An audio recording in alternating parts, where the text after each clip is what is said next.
Hey everybody! Welcome to a new episode. Who's that anime with your host Steve and Colin?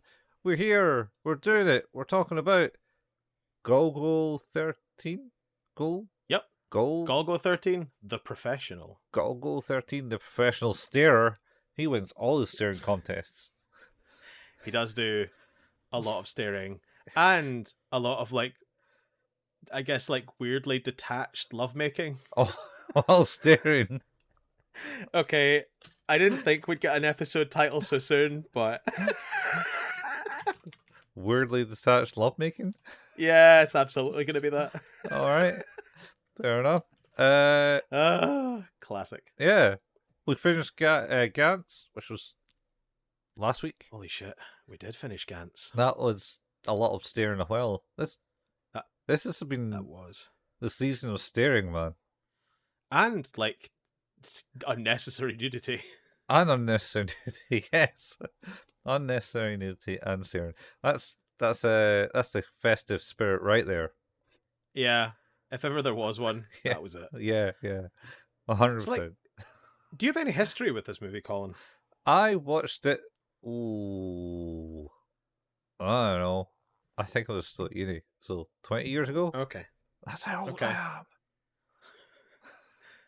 am. I have no no history with this, with the exception of Jeff Gerstmann of formerly of Giant Bomb used to talk about, was it the NES game? Yeah, Golgo 13 on the NES. Oh yeah. He had seemed to have a lot. It seemed to have a live action spin-off. Oh man, Which this but I don't think the people can do the staring justice. no, I don't think anybody can. Yeah, That needs to be animated, and by that I mean not animated. it It needs to be a static image. all it was. If you're looking at if you're watching this on the video that's on our YouTube channel, who's that anime? You'll notice the picture of Golgo 13 / Duke. Duke Togo. Just there with his gun, staring at you with his gun. Yep. And that's basically what he did for the good half hour of this movie. I think that's generous. I feel like it's 90 minutes of this movie is mostly him just staring directly. I know, maybe. I mean, it's a 90 minutes long movie. Yeah.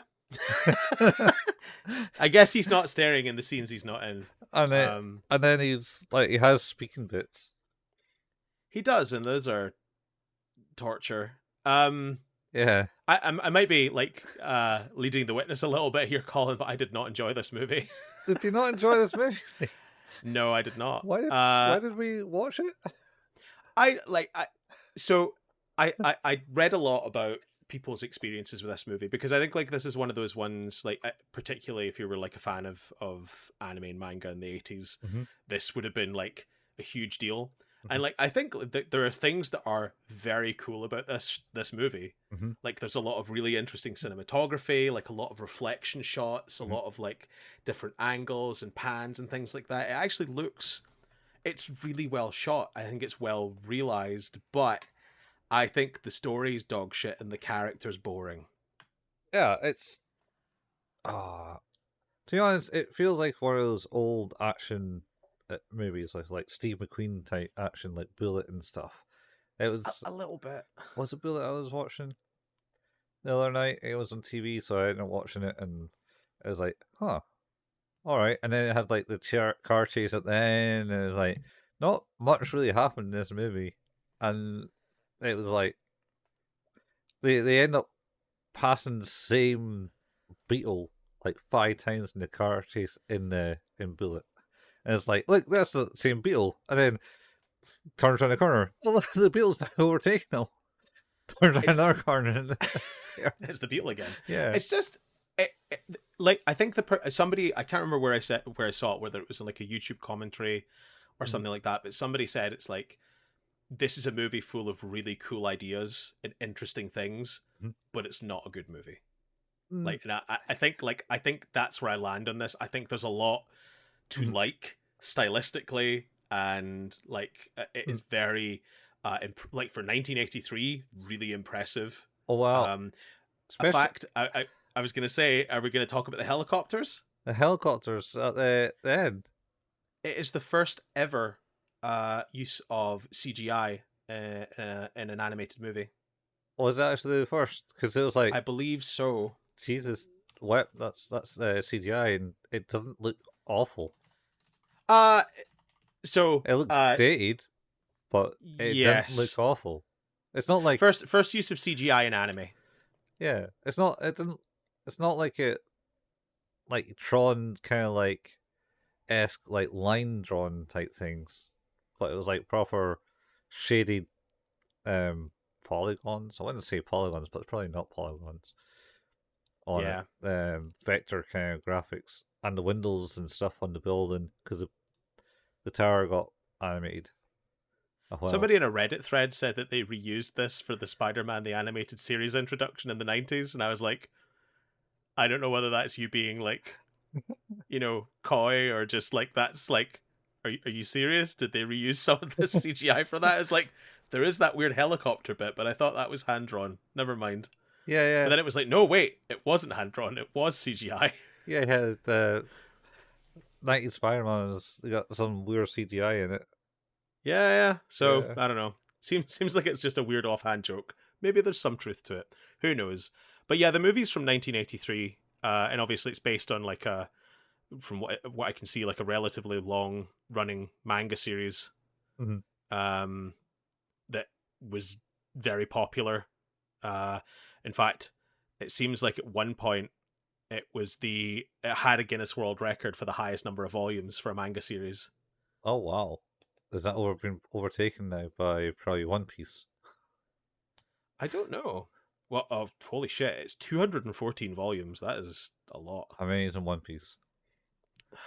I'll check just for posterity. We need to know this answer. Inquiring minds want to know.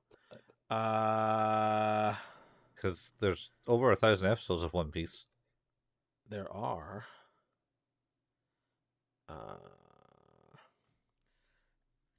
110 tankobon. Wow. So How many episodes of Golgo 13 do you think they could have made then?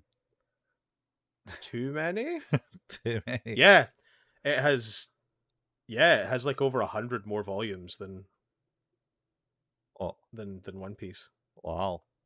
I mean, that to be fair though, I guess that's like they've done a lot of stuff in One Piece that's not directly related to the manga.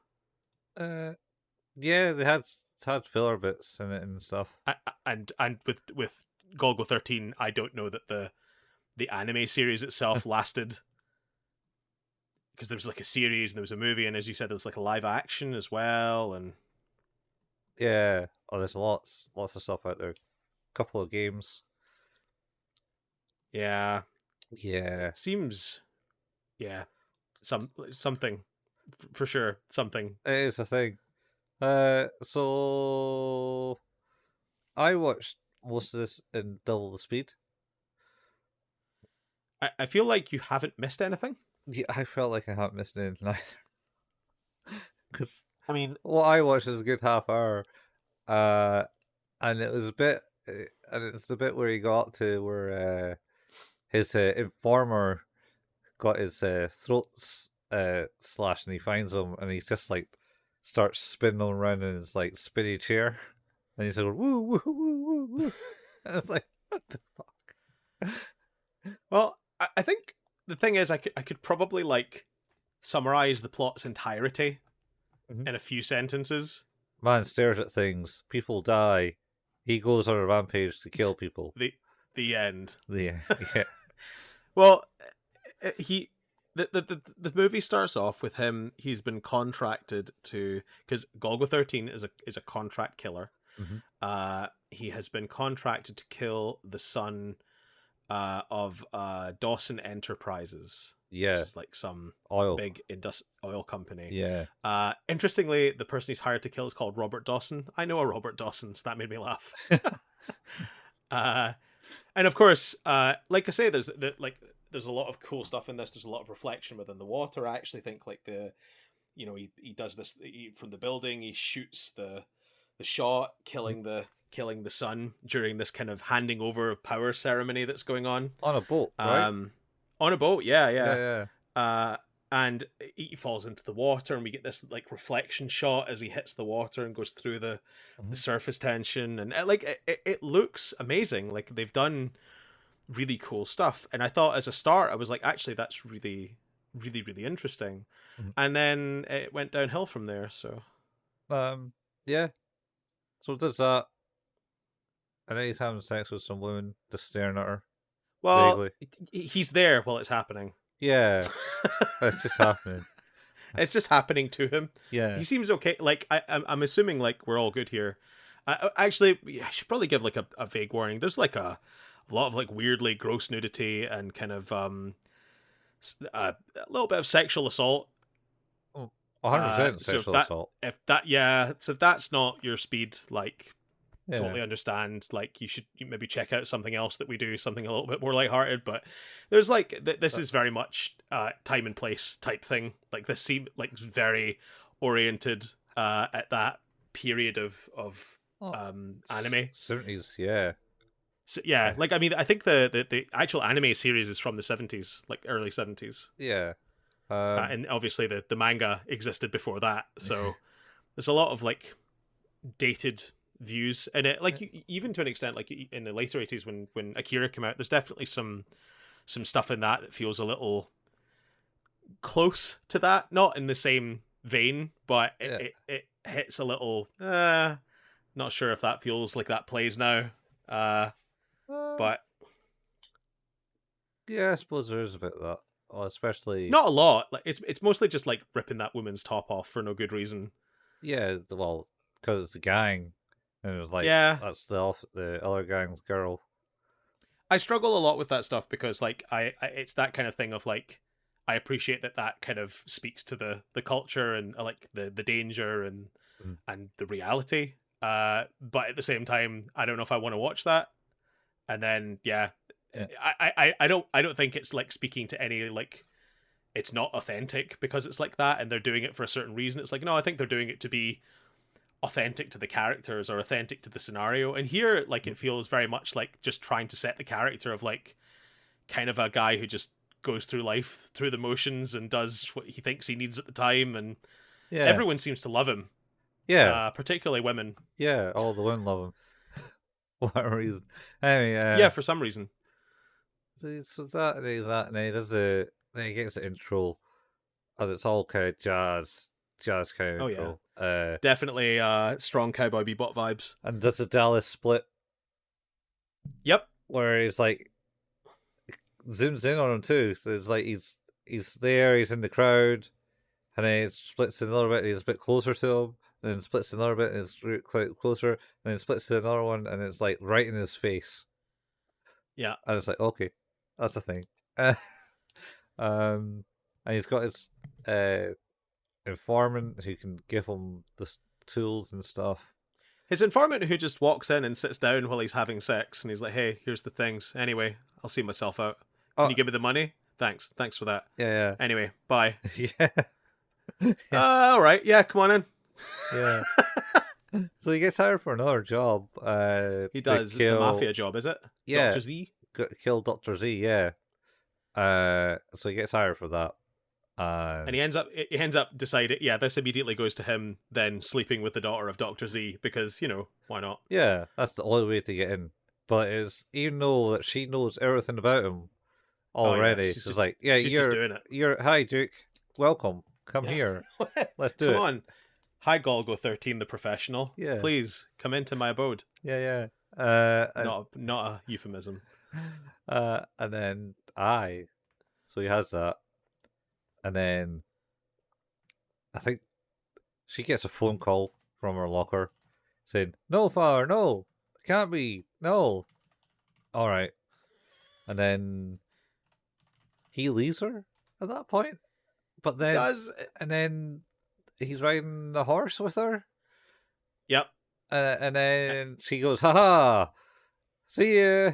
And then like this car comes up, and then he basically hides behind the horse, and which gets shot up by all the bullets, and he escapes and kills everyone. because he's that good. Because he's Golgo. Because he's got Golgo. And then he skates back to the room, looks at the telephone, and aha. This telephone isn't connected. Yeah. This is a fake. So it's you all along. As she walks back in. You're actually Dr. Z. Yeah. And it's like, wow, I didn't think that, like, there was nothing to lead to that, but okay, this weird montage of horse riding and sex has just had nothing to do with anything. I don't remember montage, but yeah. Well, it's like, it's not like any cohesive flow to these scenes. It's just them having sex or riding horses, and then someone dies. Yeah. So then she, I don't know, I just remember them being in the car. He's getting shot up on the beach.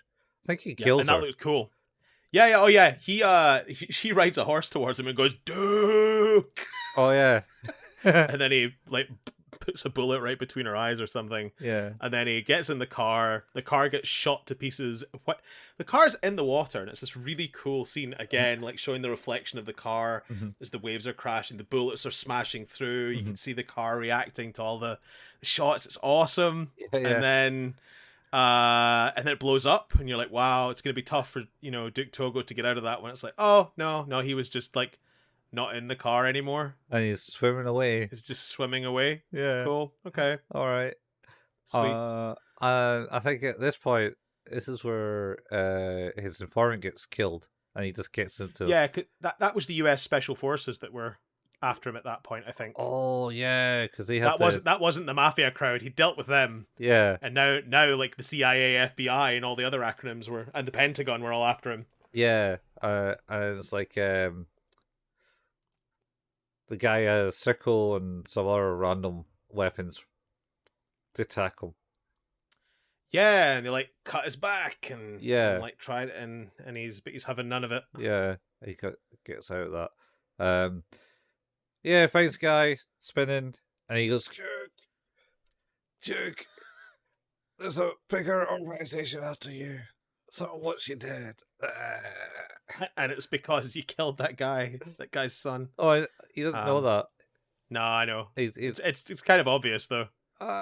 Is it from there? Yeah, that much is obvious. You think? I don't know if anything else is obvious. Because he's not even part of the ploy yet. It hasn't even come. No, but it doesn't have to be. Like, there can be no, like, if that wasn't why, that would have been weirder. I mean, there's a lot of weird shit that's happened in the first half hour of this. Yeah, that's there's no logical connection. Fucking weird movie. Then he goes to kill a Holocaust survivor. Jesus God. He does? Oh, you hired to... No. A Holocaust survivor hired him he kill hires the Nazi. Sorry, no, you're right. He kills the ex-Nazi. The ex-Nazi. And the CIA and the Pentagon and all the others know that he's going to do it. And they're like, they got this building, and this other one. He potentially can do it, but that's impossible. It's like, show me everything. Yeah. And that's impossible because there's a building in the way from this location. Yeah. Why didn't he just fire from the building that was in the way? Rather than... well, first, like, the other thing is we get another sex scene, because why not? Oh. Is he goes to see his other, like, tech specialist called Rita, who's an American woman in her late 20s, and she's 29. Like, I don't really want any money from you. 29, yeah. And she's like, I just want to have sex with you. Yeah. It's like, oh, okay. And then he pays her some money anyway, and she's like, what do you think? Yeah. This wasn't a transaction. I'm not that type of woman. Like, no, and he's like, no, I'm doing it because you're good at your job. And it's like, oh, cool. And he's like, but you should get out of town, because things are about to get weirder, apparently. Yeah. So, yeah. Oh, wait, have we had Snake yet? Snake's the guy that kills the informant, right? Yeah. Snake is a weird guy who's animated in a way that did not agree with me. Elongated limbs. It's mostly because it's like how would you animate this guy? It's like, well, like a snake, and it's like, well, but okay. And the way they've animated him is, what if the guy just didn't have bones? Oh yeah. Oh, and don't forget the. Oh no, I'm just thinking of Simpsons. I wish I had no bones. No, wait, what? Oh, like Snake Snake. from The Simpsons. Yeah. Whoa, Oh, yeah. boy. Yeah. No, but then he had the Snake fight off the other guys and kill them. It's like, oh, Yeah. I got a guy. Come here into this hangar. Where is he? He just jumps down and like straight up. No, he sort of Slides. slides down the helicopter. And it's like, okay. And then It's so weird. kills the Marines. Yep, they're all dead now. Yep, they're all dead because they failed. And then, yeah, this is the bit where Golgo like manages to kill the Nazi dude by he's like in bed with a lot of women because sure, but then they're like, hey, something's going on. We know where he is, and he's in that building that's like behind the other building that's in between him and the target. Yeah. Why would he be doing that? Like, that's weird. And it's like, oh, and then he phones someone. He's like, quickly, tell me about this floor. This is what's on this floor. Okay, tell me if I can get a clean view from this floor of this building to that view of that building with this building. It's like, why is that in the schematics for this? Yeah. Because they have an answer. Yeah, why didn't they realize that there was an empty floor and he just shot directly through the floor, through all the windows with this bullet? Yep. All the windows into the window of the other guy, which is... And it's really cool. Yeah. Because the bullet hits the window of the furthest away building, and it doesn't pierce the glass immediately. It's almost like every time slows down a little bit, and the bullet just winds its way like in circles through the glass and eventually breaks through. It's really cool. As the guy stares out. Oh yeah. Yeah. Oh. So he dies. He dies. Yep. Then the car chase. Oh yeah, in his rally car. Yep. His yeah, in his initial D rally car. Yeah. He jumps over, goes off like a highway is getting built and jumps off the edge onto the other side, which is lower down. So it does. He smashes up the underside and like still keeps going somehow. Yeah. All the glass and everything breaks, and then he comes around the corner, and they basically shoot a rocket launcher at him. Not just one, many. Yeah, many rocket launchers at the car, and the car goes, and then he just kind of walks out behind, going, "I wasn't in that car, bitches," and then it goes boo boo boo, and then they all die, and then Baruka, one of the Bragan, the guy from, is it the CIA? I think he's with. Yeah, I think he's CIA. He's there, and he then runs away and gets his car, and then tries to drive him down, and then he like kind of like shoots him down, like just lets him come closer, and then shoots him. Yep. And then jumps out the way, but it's pretty good. He gets shot by Bragan out the window. He's like, "Oh, not quite dead." Not yet. Yeah, please. I'm so dead. He shoots it, and then he like just hits the wall and goes as his car's on fire, and and then he just gets off and kind of limps away because he's got shot. Yeah. Yep. And then Rita dies. Oh yeah, Rita dies from Snake gets her. Yeah, and Snake wants Robert's wife. It's like, I want that woman. And then Mr. Dawson. This is weird and gross. I think this is just to kind of reflect how much Mr. Dawson has gone off the deep end. Or just like, because he's basically deprived her and basically hands her over to Snake. And she's like, oh, because she slaps Snake initially. She does, that's right. And then he's like, right. And then she walks away at that point, and then she kind of gets locked in the room with him. And now she's kind of... And then the sexual assault ensues. Yep. And you see her life in her eyes are completely gone as well, to indicate how she no longer cares about her life. Yeah. So yeah, that's great. And then she wants her daughter back, but he's like, nope. No, I'm teaching her to shoot. You can't have her back. Yeah. I need her. She's part of my plan, which is weird because she had no I could. Oh my god! Right. Okay. I could understand if you got the little girl to be part of the plan because Duke Togo might have some sort of reaction to that. Yeah. He doesn't know who she is, or if he does, he doesn't care. He doesn't care. He knows who she is. No. Because. And then she shoots Mm-hmm. from her teddy bear, Mm-hmm. misses, Mm-hmm. and then that's her out the movie.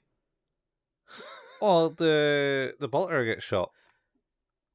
Yeah, because he's the caretaker of the thing. Yeah, because he drives to. It's like, how's she doing? Oh, she's getting all right. All right then.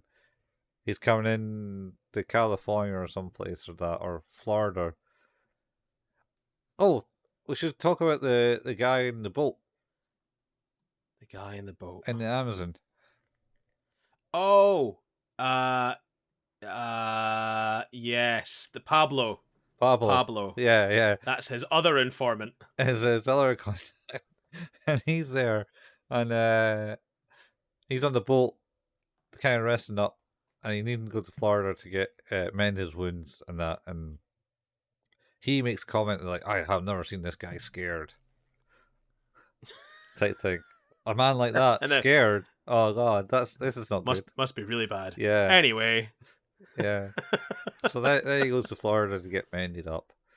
And he's just lying on the balcony or something at one point. Yeah, and then that's when the shooting happens. Yeah. We forgot to mention that Dawson's like says to the guys, it's like, I need you to release these like two crazy murderer guys. They're the only people, they like killed everyone and I just need them. Yeah. They're called Gold and Silver. I need those guys. Yeah, and they're like, that I don't know if that's a good idea. And then he just punches the dude. Yeah. And then he's like, I'll tell you what's a fucking good idea or not. Yeah. And then he's like, 100%, 100% rule this world, man, and I will just cripple it just to get my way. So you will do what I say. I managed to get you out of these organizations, and a bit to my whim. And then he does that,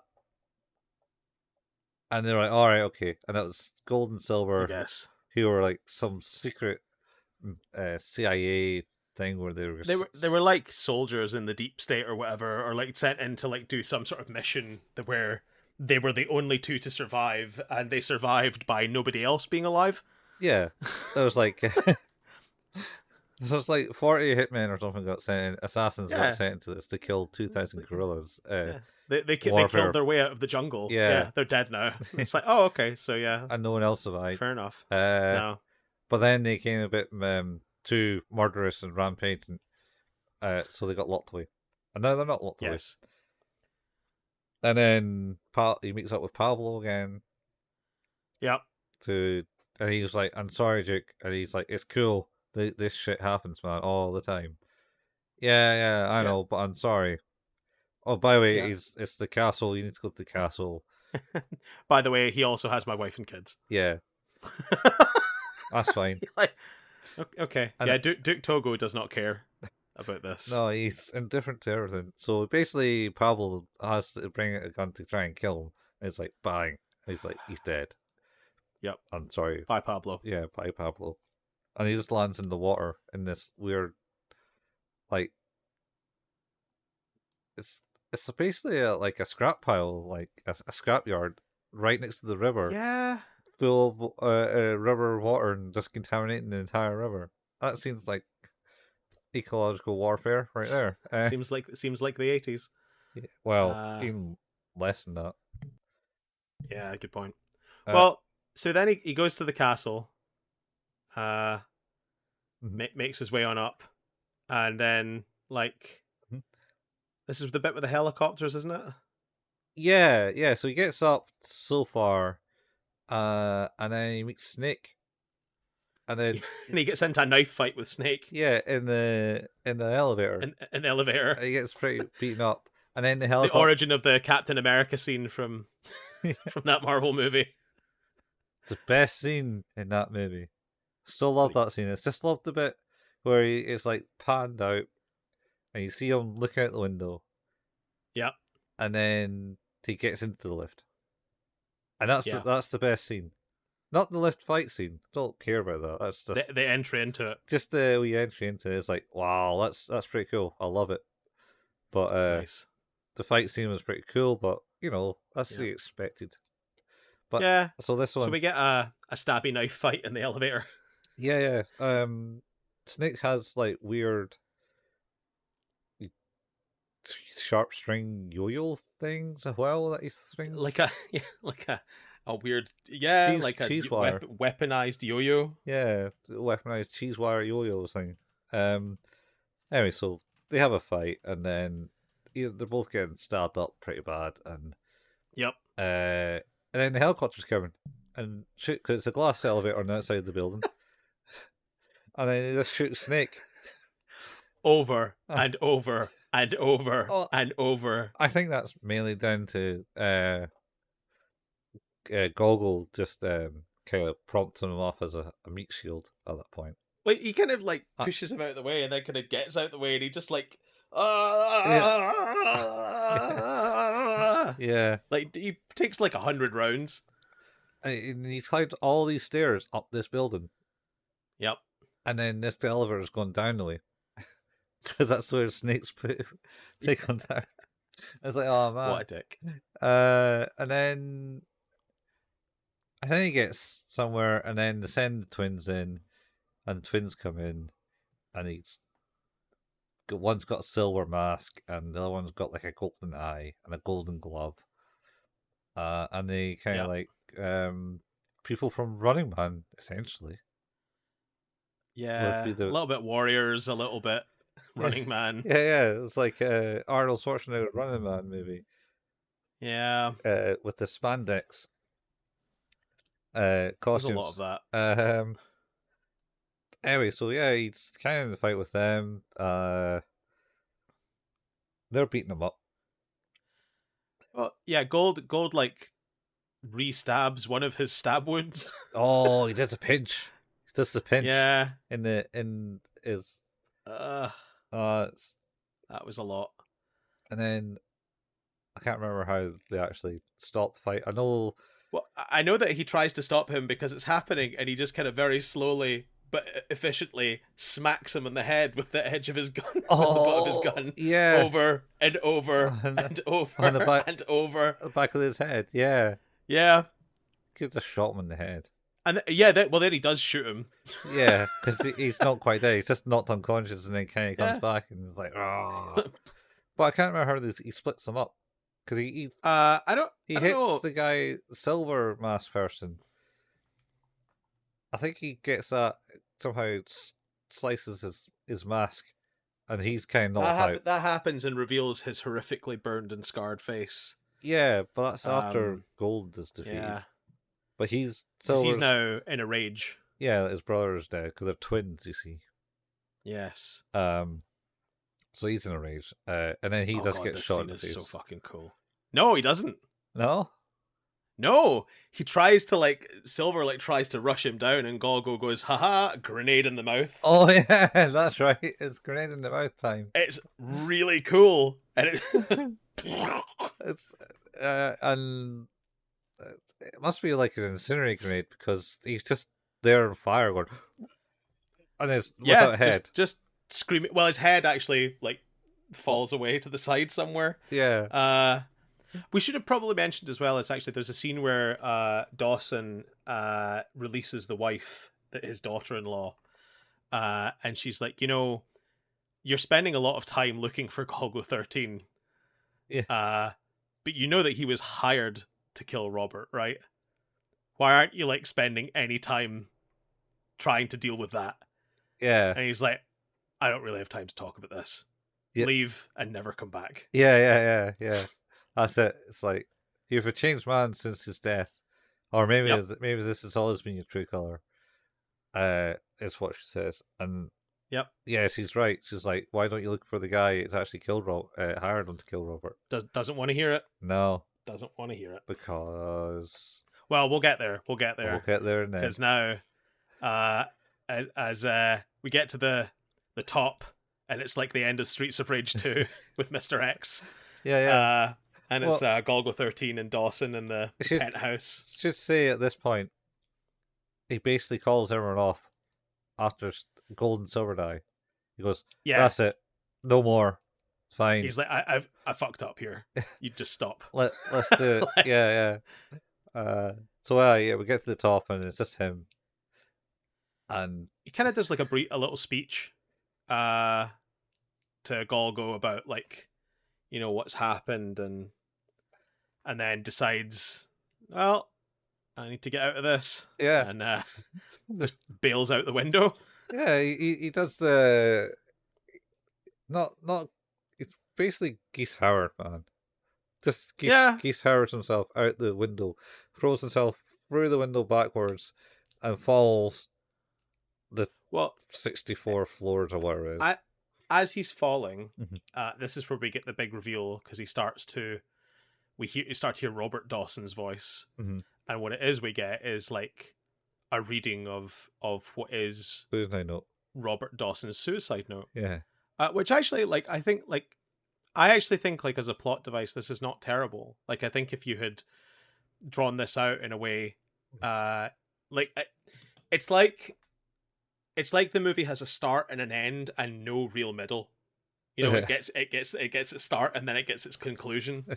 And like, I think, like, as an intrigue, the whole idea is of course is that Robert didn't ever really want to take over from his father. He appreciated everything he's ever done for him, but he was never happy, and he's not ready to do this, but he's not brave enough to say no, and it's making him miserable.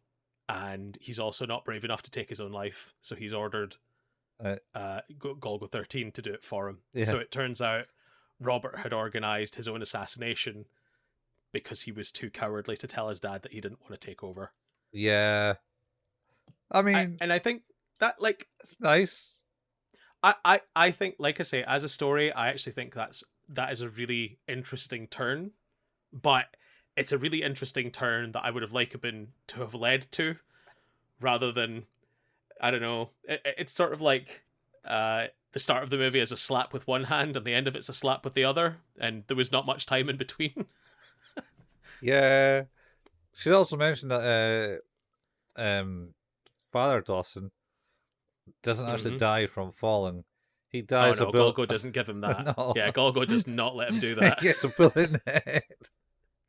He shoots him in the head from above, Yeah. and then he smashes into the ground. And the best part is they're like, well, his death was an accident. And you're like, yes, he accidentally fell onto a bullet from 60 floors up. Oh no, its whole body just kind of like went. It didn't, like, his like, body was still intact. He still saw like he saw the skeleton land on his head and it just crumples. Yeah. But, Like, but it's the idea is like he got a bullet in the head, and they're like, yeah, it was, what a terrible accident. I mean, bullet in the head. That is a terrible accident. Yeah, Have you not? it is. They should really find out how that accident happened. Well, they already know. They just don't want to investigate because they don't want to talk about it. Yeah, well, get them involved. That's a good point. Yeah, I hadn't really thought about that. They don't. That's like, yep, that's an accident. Let's not ever talk about that ordeal again. Ever again. Yeah. Well, and then we jump to the future, where a little bit later, Golgo sees Laura, the wife of the deceased Robert, who is now prostituting herself out on the streets. Mhm. And she like sees him and is like, oh, that's the guy who ruined my life. After offering her services, so. Oh yes. And then he's like, wait, I know you. Pulls the gun out, Mm-hmm. and he's like, just walks away. He ain't going to do that. And then she does fire. But yeah, she does. And then it rolls credits, and you're like, huh. And then it goes back to him, and he's just walking, and it's like, oh.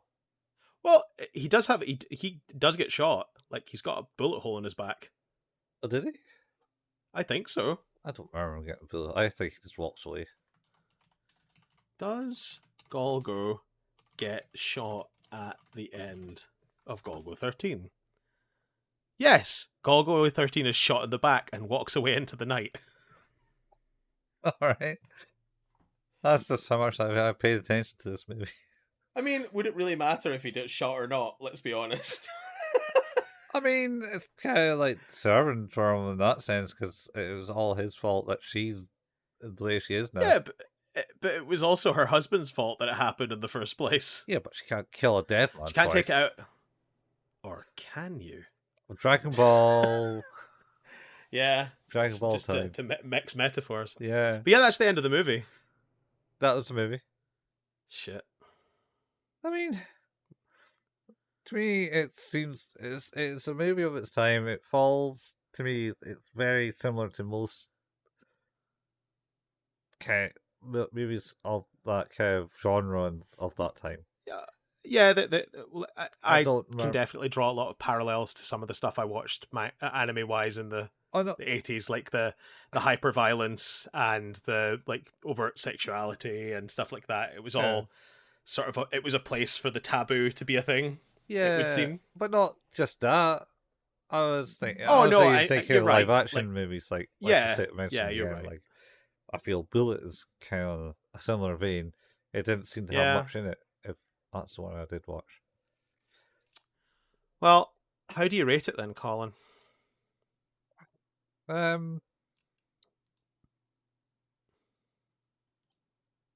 Had a lot of cool stuff in it.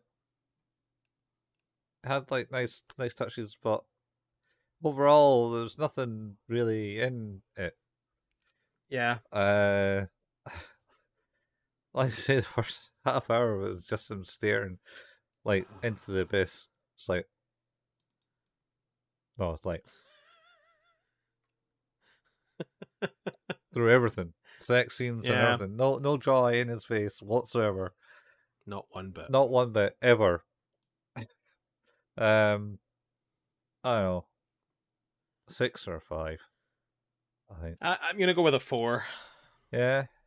I think there's like more than anything else, like, and I think that 4 is made up of like there's some really incredible uh cinematic experience, like cinematography in this. There's some really cool ideas and a lot of stuff that Mm-hmm. I think maybe people didn't expect from animation. It was trying to to reflect and take inspiration from a lot of live action stuff in a way. Oh yeah. It looked cool.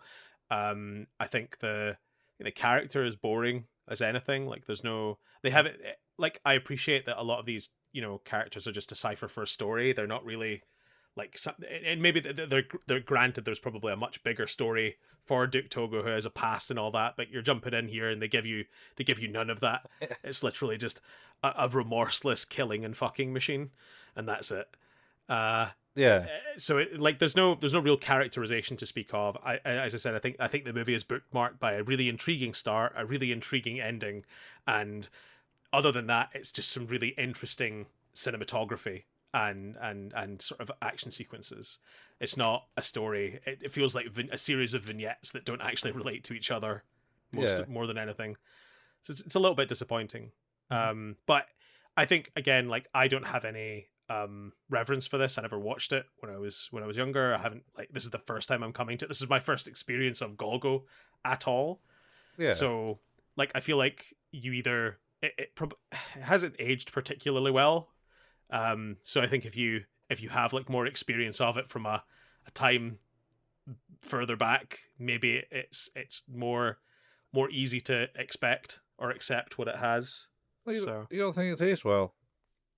Not really. I think like I think some of the the use of the cinematography is fine. Like that's like really cool and really unique for the era. It's reminiscent of like I don't know, like I'm trying to think of anyone like any cinematographers or directors who use like reflection a lot in their shots and sort of splits, like a lot of split screen stuff of like action and things happening in different scenes, like loading guns or phone calls and stuff like that. So Dallas. sure, That's but that's the Dallas intro, man. yeah, I guess so. But it's like I think like there's a Mm-hmm. few people who would use that as like cinematic devices as they're doing through. But I don't know. Bebop. Yeah, like maybe a 5 actually. Maybe a 4 is too harsh, but Yeah. It's. I think you could do. I think you could do something with this that could be really really cool. Like if I think of like modern sort of Hitman style stuff, I'm immediately drawn to John Wick, and John Wick has a soul and as a character he is like motivations, even though he's very dry.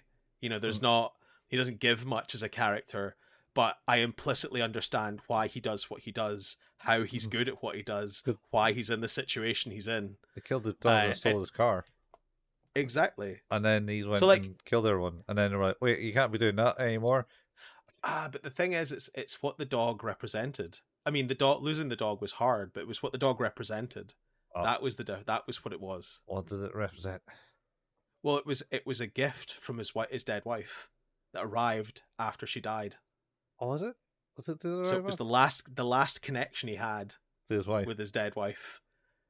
And it was like, okay, so that is like, yes, like killing the dog would have been bad, of course, but that was a bridge to, that was like, no, that is the difference between I'm going to cause you some pain and I will just end everything for you. And like, again, like that, to me, that was a really unique experience, John Wick. And I haven't watched the fourth one yet, but I liked the other two. Then maybe not as much as the first one, but the again, other two in John Wick and that is more better, kind of like it's the fights rather than the story. Yes. Because the first one's the great. action sequences are good. First one's great in the sense the story was like he's killed it, and everyone's like, "Oh shit, you did what, son? Oh, you're a fucking idiot. Yeah, you're in so much trouble. Oh, he's just no guy. Oh yeah, he's just no guy." But it's that thing. It's like the second one and the third one are about the world building and sort of introducing the new concepts about what his world was before he went through that journey in the first one. I don't know what the fourth one's about, but it looks really cool. So I will need to give it a watch at some point. But yeah, like I guess what I'm saying is that I think if you took like a Golgo 13 and said, it's like, I'd actually really like to make a modern version of this. It's like a guy who has just lost connection to the world, who does what he does because he's good at it. And, you know, like, I think there's stuff you could talk about there. And even if you wanted to retell this story, I don't fundamentally think this is a dreadful story. I just think that it rushes itself through and it doesn't explain itself when it's doing things in certain ways. But like that start and that end, that's a really you could weave a great story in there. Yeah, like a really exceptional sort of thriller, action thriller type thing. And I think you could make a good job of that. So there's material here that you could work with. Absolutely. It's not like redemptionless or anything like that. No. But yeah, it just feels it's of its time. It's very visually impressive in terms of what it does. And I think like it's probably a more it's more of an exercise in like cool ways to shoot and cool ways to animate and things like that than it is like great storytelling. Yeah. So yeah, totally. That but we've done it now. Yeah, watched it. It's fine. I like I say that I appreciate the shots more this time round than what I did Absolutely. Before. Yeah. So it's now we get to talk about what we do next, Colin. Because what we're doing next. What have we talked about doing next? It's coming up to Christmas. I'm looking at our calendar, and it looks as if we're on a tear of bonus episodes for the next two. Oh yeah, well it's Christmas time. Christmas time, mistletoe and wine. That is what you're singing. But yeah, like so you one of the things we're going to be doing. They'll talk about animes of the 80s. Well, yeah, actually, it's a good point. We're going to do a couple of special episodes. We're going to do one for Christmas, like we always do, and we're going to do one for New Year, like we always do. And this year, I think we're going to be doing the DJ Sharat Christmas special for a Christmas one. Oh yeah, that's right. We're doing that. Yeah, that's a good point. That'll be interesting. That will be interesting. And we're also going to be doing a special for New Year's, and you chose the theme this year because I chose the tier listing last year. Yeah, I did. Yeah. So what are we doing this year, Colin? Well, this year I just thought, New Year. It's always kind of the time when you to look to the past to start your journey in the future. It's all about your New Year resolutions and that. So I thought it'd be interesting to see our kind of like first kind of like anime that we've kind of owned. Or watched. Or watched. Yep. And yeah, so we got a couple four animes essentially we're going to talk about and just we'll talk about them essentially. I'm going to make Steve watch the ones I've had, and he's going to make me watch the other ones with like matchsticks, propping my eyelids open, or tape over the keeping my eyelids up. I know it's a hard task for me. I mean, look, can't I do it here? Ooh. Well, so the thing is that we'll be doing that. Mm-hmm. We'll be talking about some different stuff from our time watching anime growing up, which will be good. And then, well, the interesting thing about both of those, at least the hope is, we'll be recording those in person. Oh, yeah. Live actioned, as it were. Which is crazy. Yeah. We've only ever done that once. We have. In the 4 years? Yeah, it's nearly 4 years, man. Oh, Jesus. Who would have thunk it? Not me, that's for certain. I definitely didn't think we would increase the number of episodes we were releasing in that time, but here we are. Yeah. Well, and then I think we've probably spoken a little bit about it before. I can't remember when we did, but we've done a lot of hard hitting stuff this year. So next year I'm gonna take a load off, and I think we'll be releasing the first episode on Patreon at least. When will that be? I'm trying to think if it'll be this side of the year or not. I think it will be. Yes, literally just before New Year. We'll be releasing our first episode in episode 17 on the Patreon. And we're going to be doing XL Saga, which I'm quite excited about. Yeah. Yeah, that's I'm going to wait and see how Steve comes out the other side of that. Going to be a wild reaction. Oh, it's... I've been watching more about Delicious in Dungeon, and the more I hear about it, the more interested I am. So maybe that is something we should try and cover next year at some point.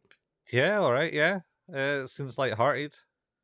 Yeah, we'll need to get our calendar fully planned out. We've definitely, we're very busy with we finished up Dragon Ball now, and we're going to be moving on to Dragon Ball Z, which is super cool. And we're also wrapping up our bonus episodes, moving on to XL Saga. XL Saga takes us into about March next year. And then we're going to need to look at what kind of bonus episodes we want to do, because we want to keep it a bit more lighthearted this year. So yeah, the only non-lighthearted, I feel like I need to get my Halloween takeover, which I'm still going to insist on. So maybe I should just actually look into actually being proactive in my editing rather than the stuff I've put up, and then have a proper spooky Halloween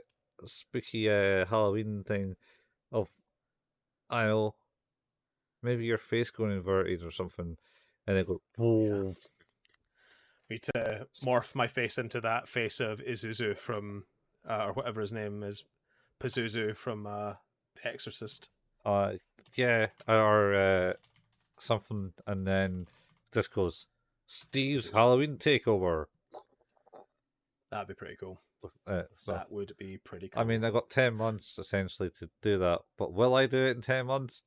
Probably not. Well, we're holding you to account. Oh, damn it. Well, we've done it. We've gotten to the end of today's episode. So, as always, you've been listening to Who's That Anime, an anime podcast about anime, which can be found anywhere where podcasts can be found. Our home is at anchor.fm/Who's That Anime.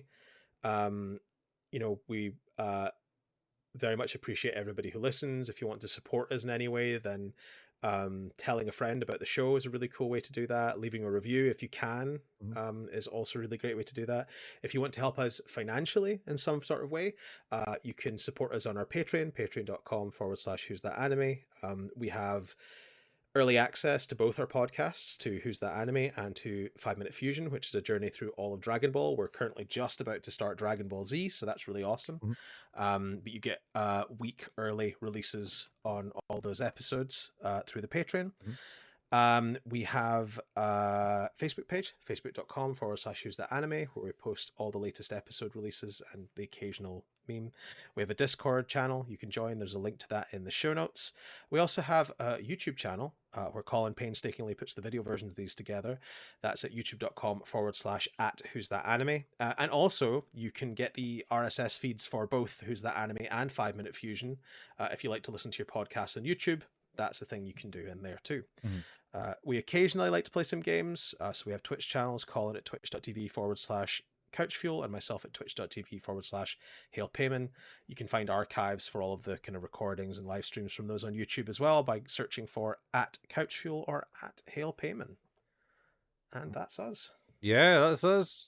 All into the new year. All hail the new year. Oh, hail the new year. Hail. Hail. End communication. I've been watching the Simpsons Halloween specials to celebrate the fact it's getting closer to Christmas. Because I do that every year. What? I don't know. I don't got a lot of time during October for some reason every year. I end up watching the Halloween episodes sometime around November. And I just remember that from the present episode where he goes, end communication. Oh, Jesus. All right. It's good stuff. All right. See you later, folks. Bye. Bye. End communication.